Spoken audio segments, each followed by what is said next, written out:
Ayan po mga Mars, ginisa ko na po sa sibuyas at bawang yung liempo. Then takpan muna po natin. Yan po mga Mars, nasangkot siya ko na po. Lalagyan na po natin ng isang basong tubig para po lumambot ang pork. Then balikan po natin mamaya.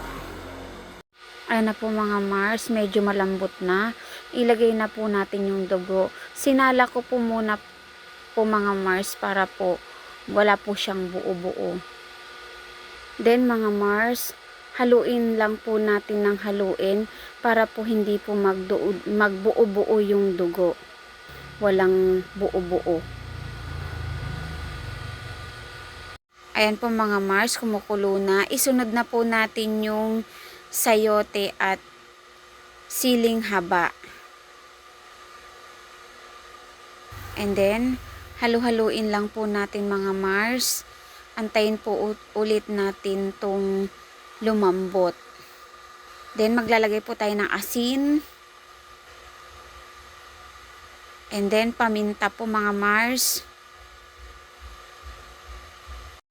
Then, ayan mga Mars, kumukulo na. Isunod na po natin ang gata para po mas lalong lumasa ang ating dinuguan.